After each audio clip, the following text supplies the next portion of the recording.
Hi, I'm Uncle Mark. I'm just going to show you where this fuel pump relay is and a couple little tricks as well. If you have it out, then the fuel pump won't run. Maybe reasons why you want to do that. Maybe you're taking the fuel pump out and you want to get pressure off the line first. So right here is the fuse block. And if you just kind of give it a little pry in here like that, it just pops off. Look at that. Very simple.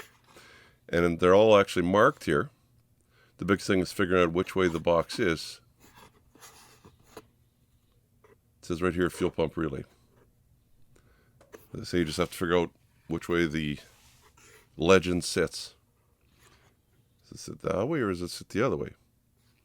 Because the lid comes off like this. So if you flip it over, that's not right. You have to make those little ones be these little guys here. So yeah, once you figure out the way it is, that's the one right there, fuel pump relay. So wiggle it a few times and it should come out. What I was doing is I was changing the fuel filter on this car. There's a video, put a link up right now, right hand corner. So I'm going to try and start it just to make sure that, see, usually you'll hear the pump go for a second. Don't hear it.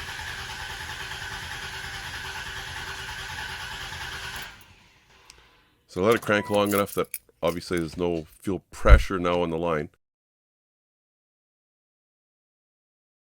So when I take the line off, I'm not going to get sprayed in the face. Once you're done, you can take that. It only goes in one way. Stick her back in there. Put the lid back on. Only goes on one way. That little clip goes in first. Then it just pops down. And it'll probably take a teeny bit of time for it to start just because it's got to build fuel pressure.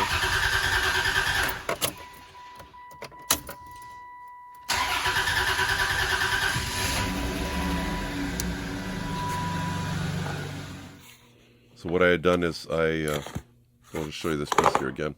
The reason why I stopped it right away and then primed it again is just so there was more pressure in the line. See a little better idea as to how this thing clicks down in there. There you go. Simple enough. Well, that's going to do it for my short video. Hopefully it was helpful. Another little trick you could try is if you're having trouble, let's say with your fuel pump, it's not working and you think it's a relay, why not, I'm not really sure if they are swappable or not, but grab another relay, let's say the horn relay. A lot of times they're the same. Swap them and I'll see if it starts. If the pump works, then you know, well, it's just a relay. Go buy yourself another relay. Or maybe it's your starter relay that's not working or something. You can do that too. Swap that with another one that's the same, and usually they are only fit into one type of thing. But usually you can tell on the top the numbers. That'll give you an idea. Well, give me the thumbs up if you can. As we mentioned, you can subscribe down in the corner for more videos like this. Actually, one's just like this on the terrain, right up here, just above the blue circle there, the yellow flashing light. Well, I guess it's not a light, right? No, it looks like an arrow to me. Click on the card just above it there and it'll bring you to the playlist for this exact vehicle. Until next time, I'm Uncle Mark saying thanks for watching. Bye-bye for now. Please subscribe and you'll get all the notifications. It's easy. The little dog will show you how. Ring the bell. Ring the bell.